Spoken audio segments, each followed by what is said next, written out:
Right now, you are warm. You might not even notice it, but you are. There's a number on a wall somewhere in your home, and if the air ever drops below it, a machine kicks on and fixes the problem before your body even registers a complaint. You walk from a heated house to a heated car to a heated building, and the coldest part of your entire day is probably the 10 seconds it takes to get from one to the other.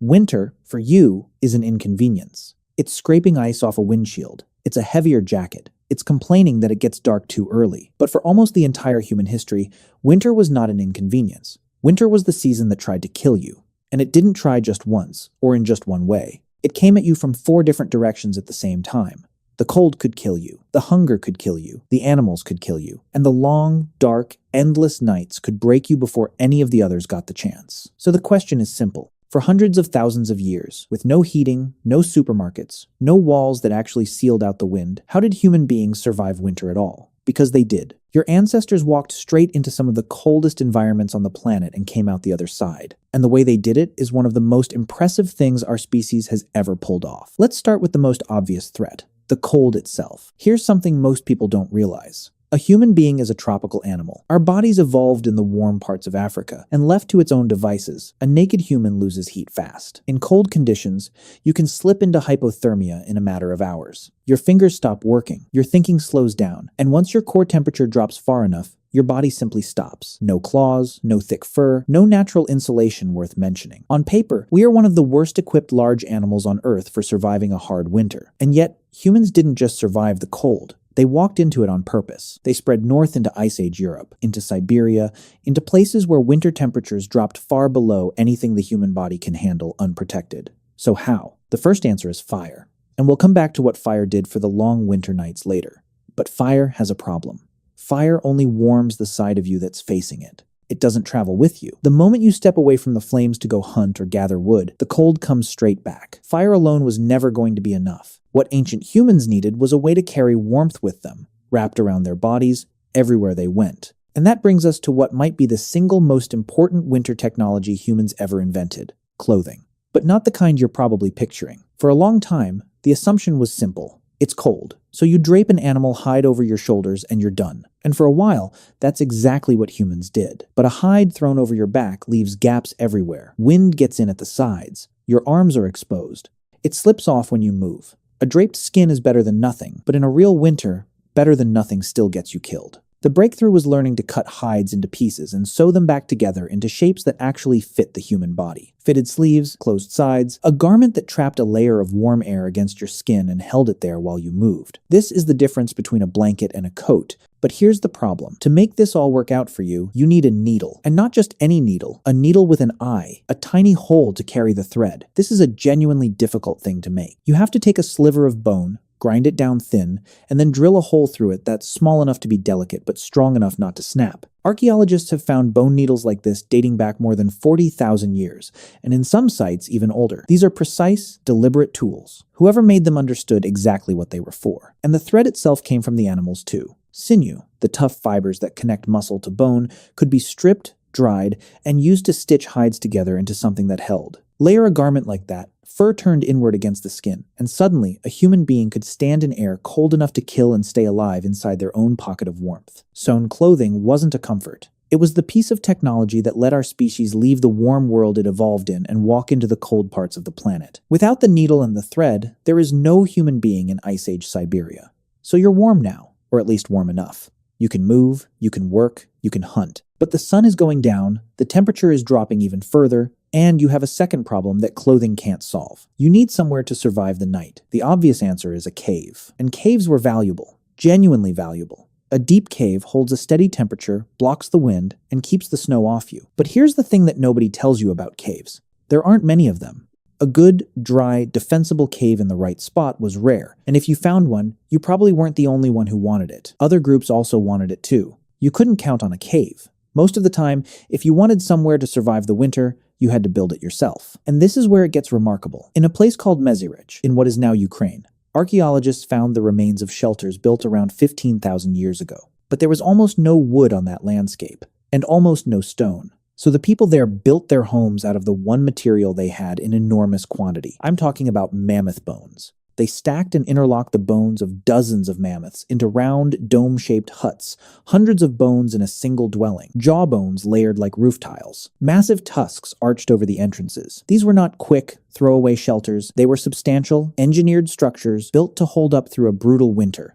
And they took real planning and real labor to put together. And inside a shelter like that, you did everything you could to hold the warmth in. You lined the floor. At a site in South Africa, archaeologists found evidence of bedding made from layers of grasses and leaves, carefully arranged, dating back an astonishing 77,000 years. People were making their shelters comfortable before our species had even left Africa. And it didn't stop at the floor, because think about that mammoth bone hut for a second. It's built out of bones, and bones don't fit together perfectly. There are gaps everywhere.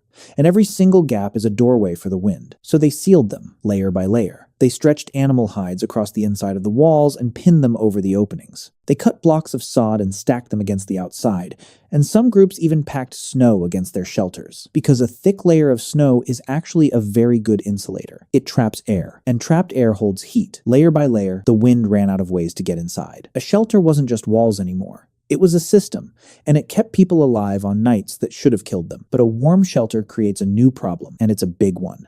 To keep a fire going through a long winter, you need fuel. A lot of it. And gathering fuel means someone has to keep going outside into the cold over and over, all winter long. You are tied to that shelter. You can't just wander, and that means the food you need has to either be nearby or it has to already be stored. Which brings us to the third threat, and honestly the one that killed the most people: hunger. Here's the part about winter that people forget, because we've completely erased it from our lives. In winter, the world stops producing food. The plants die back or go dormant. The berries are gone. The roots are harder to find and harder to dig out of frozen ground. Many of the animals have either migrated away or gone into hiding or grown lean and desperate themselves. For a hunter-gatherer, winter isn't just cold. It's a season when the land itself stops feeding you, and that turns survival into a math problem. You have to gather enough food during the warm months to carry a group of people through months when almost nothing new is coming in. So ancient humans became experts at storing food, and they had a few brilliant ways to do it. The first was drying. If you slice meat thin and let it dry out, either in the sun or over the low smoke of a fire, you pull the moisture out of it, and without moisture, it doesn't rot. Dried meat could last for months. The smoke did double duty, adding a layer of preservation on top of the drying. A rack of drying meat in autumn was, in a very real sense, a group's insurance policy against starving in February. The second method was to use the cold itself as a tool. The frozen ground was a natural freezer. Dig a pit down into the permafrost, pack it with meat from a big kill, and the cold would keep it edible for a very long time. Winter, the thing trying to starve you, became the very thing that preserved the food keeping you alive. But the most valuable food of all in winter wasn't meat exactly. It was fat. When you're burning enormous amounts of energy just to stay warm, lean meat isn't enough. Fat is the most concentrated source of energy there is, and in the depths of winter, it was worth more than almost anything. Ancient humans rendered animal fat down into tallow, a stable, storable, energy-dense fuel for the human body. They mixed dried meat with fat to make a dense, long-lasting food that packed a huge number of calories into a small, portable package. In a season where every calorie was a battle, fat was the difference between a group that made it to spring and one that didn't. So now you're warm, you're sheltered, and you've stored enough to eat. You've beaten 3 of winter's 4 death sentences. But there's one more, and it's the one people almost never think about. Because it doesn't attack the body, it attacks the mind, the darkness. In winter, especially the further north you go, the days get short, and the nights get long, brutally long. You might have only a handful of hours of usable daylight, and then 15, 16 hours of cold darkness with nothing to do but wait. You can't travel far. You can't hunt well in the dark. You are stuck in a small space with the same few people for a very long time, night after night after night. And that kind of confinement, that endless waiting, can wear a person down in a way that cold and hunger never could. But here's what ancient humans did with those long, dark hours. They didn't just endure them, they filled them. This was the time for all the work that didn't need daylight or good weather. Sitting by the fire, repairing tools, shaping new spear points, sewing and mending clothing for the rest of the winter, twisting plant fiber into cordage, carving. The long night wasn't wasted time. It was workshop time, the hours when a group prepared everything it would need the moment the weather broke. And it was more than just work. Around that winter, fire, in the dark, is where people talked, where the older members of the group passed down everything they knew to the younger ones, where the stories got told, the same stories, over and over, carrying the group's memory and its knowledge across the generations. A huge amount of what we think of as human human culture, the myths, the songs, the shared knowledge, was forged in exactly these conditions. People pressed together against the dark, keeping each other warm, keeping each other sane, keeping each other human until the light came back. Winter didn't just test the body. In a strange way, it built the mind. And when you step back and look at all of it together, something surprising comes into focus. Winter didn't just get survived. Winter shaped us. Think about it. The pressure of the cold is what pushed humans to invent fitted clothing. The lack of caves is what pushed them to invent real architecture. The winter food gap is what pushed them to invent storage and preservation. And the long dark nights are a huge part of where culture itself got made. Nearly every one of the technologies that let our species spread across the entire planet into every climate on Earth was forged in the effort to survive the cold. The hardest season didn't just fail to kill us. It made us more capable than we had any right to be. So here's the full picture. Winter came at your ancestors with 4 weapons. The cold, and they answered it with fire and with sewn, fitted clothing. The night, and they answered it by building shelters out of whatever the land gave them. Even the bones of mammoths. The hunger, and they answered it by drying, freezing, and rendering their food into stores that could carry them for months. And the darkness, and they answered it by turning the longest, coldest nights into the workshop and the classroom where human culture was born. Every single winter was a test that a huge number of people did not pass. Survival wasn't guaranteed. It was earned every single year through preparation and skill and sheer stubbornness. And now, look at you. You turn a dial and the room gets warm. You open a door and there's food that was grown on the other side of the planet in the middle of December. You complain that the sun sets too early. From inside a house your ancestors could not have imagined, having never once in your life felt the specific fear of watching the first snow fall and wondering if you had stored enough to see the spring. You don't survive winter anymore. You barely notice it. And that's not because winter got any weaker. It's because 100,000 years of human beings, freezing and starving and huddling in the dark, slowly figured out how to beat it, one invention at a time, so that you would never have to.